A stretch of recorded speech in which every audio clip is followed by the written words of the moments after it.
She told me I wasn't a real man for listening to my parents, so I canceled the wedding and sent her the photographer invoice.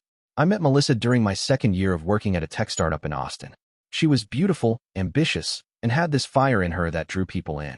We met at a friend's birthday party, and by the end of the night, she had my number and a promise to take her to dinner the next weekend. She loved talking about breaking norms, hated traditional relationships, and constantly emphasized being independent. At first, it was refreshing. I'd dated women before who seemed to base every decision on what their parents thought. Melissa? She was the complete opposite. At first, that rebellious attitude was part of the charm. But as things got serious, it started showing up in ugly ways. Like the time my mom called while we were having dinner, just to check in. I told her I'd call back later, but Melissa rolled her eyes and mumbled, "Mommy's boy." I laughed it off, thinking she was joking. Or when I decided to run some wedding plans by my dad, Melissa practically lost it. Why do you need their opinion? Are you marrying them or me? But hey, I thought it was just nerves. Planning a wedding can bring out weird emotions in people, right? We'd been engaged for 6 months when the photographer deposit became an issue. We had agreed to split some of the wedding costs since we were both working and had decent savings. She picked the photographer, a guy who charged $3,000 total, and I paid the $1,000 deposit up front to secure the date.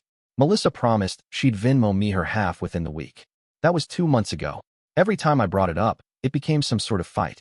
Are you seriously counting pennies right now? You sound like your mom. Always so uptight about money.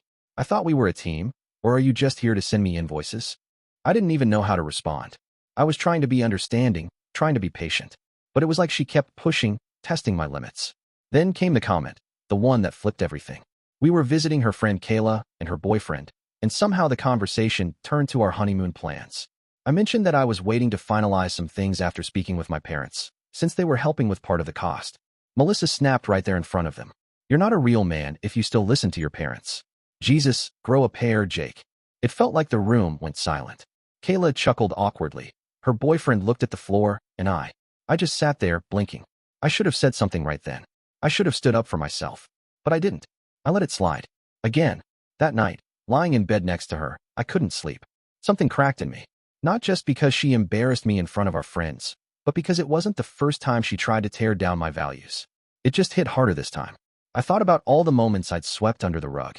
The name-calling, the gaslighting over money, her subtle digs at my family, her refusal to ever say sorry. Was I really about to marry someone who disrespected my parents and acted like she was doing me a favor just by being in my life?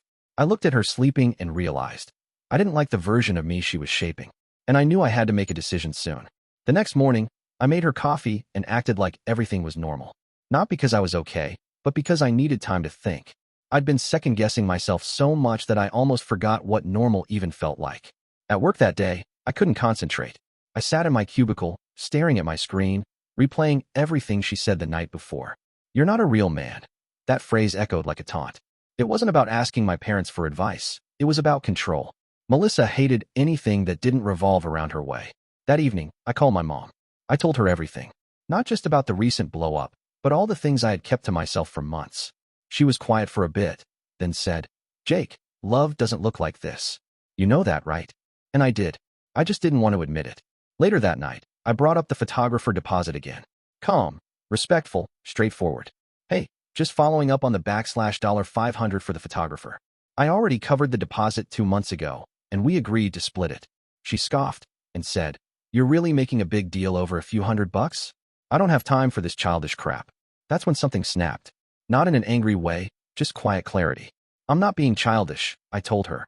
I'm holding you accountable. We made an agreement, and I'm not going to pretend that your part doesn't matter just because you don't feel like paying me. She stood up, arms crossed, that classic smirk on her face. Wow, so this is the hill you're going to die on. No, I said, standing up too. This is the moment I stop letting you walk all over me. She laughed, assuming it was just another fight. You're seriously going to throw away our relationship over $500? It's not about the money, I said. It's about the respect. Then I opened my laptop, pulled up the email thread with the photographer, and canceled the booking right in front of her. What the hell are you doing? She shouted, snatching at the screen. Saving myself another $2,000 down the drain, I said calmly. And making sure I don't spend the rest of my life with someone who insults me for having a good relationship with my family. You're insane, she hissed. No, I replied. I just finally stopped being blind. She stormed out, slamming the door behind her. That night, I blocked her on everything: phone, socials, even Venmo. I left a single message: "Let me know when you're ready to be a real adult and pay me back. Otherwise, we're done." She called me 19 times the next morning, then 54 more by the end of the week. Voicemails, texts, even emails, ranging from angry to apologetic. I didn't reply to a single one. The final straw? She messaged my mom, told her I was having a mental breakdown, and begged her to talk some sense into me. My mom forwarded me the message. I didn't reply to that either. I was done explaining myself.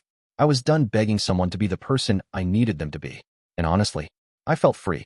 For the first time in months, I felt like a real man. Not because I'd ignored my parents, but because I'd finally stood up for myself. It had been 3 weeks since I canceled the photographer and blocked Melissa. Life didn't magically become perfect, but it definitely became quieter and saner. I returned the wedding invites we hadn't mailed out, emailed the florist about the canceled order, and called the venue to ask about refund options. We were still within the grace period for most vendors. Turns out, cutting ties early saved me a lot of money. Not just the emotional kind. My friends, who had always kept a polite distance from our relationship drama, slowly started opening up. "I always thought she had a way of making you feel small, man," my friend Drew told me over a beer. "But you were so into her." I didn't want to say anything. My sister called it a bullet dodged. My dad gave me the kind of proud nod that says more than words ever could. Melissa's silence didn't last. After a week of nothing, I got a certified letter at my apartment. Inside was a handwritten note.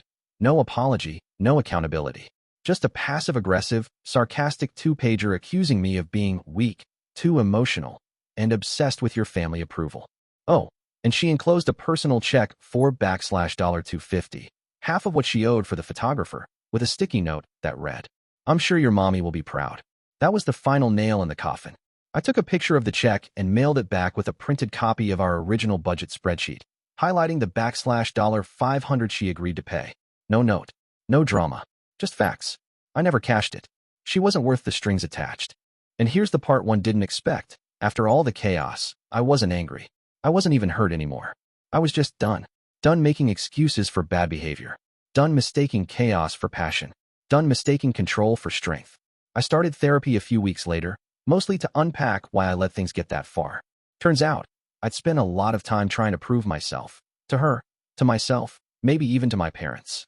But in trying to be enough for someone like Melissa, I lost touch with what I actually wanted in a partner. Now, I take things slow. I spend time with family without feeling guilty. I trust my gut more. And yes, I still listen to my parents. Not because I'm a mommy's boy, but because they've lived a little more life than me. Because they've loved me unconditionally. And because when someone really has your back, they don't try to tear down the rest of your world just to build themselves up. Looking back, Melissa was right about one thing. I wasn't being a real man. But not for the reasons she thought. Being a real man doesn't mean cutting off your family or ignoring advice. It means standing firm in who you are, setting boundaries, and refusing to be manipulated by someone who can't see past their own ego. I'm grateful now. Not because it worked out, but because it didn't. That $500 deposit? Consider it tuition for one of life's most valuable lessons. Sometimes, dodging a wedding is the best kind of honeymoon. I appreciate you watching till the end. Hit that subscribe button and stay tuned for more content.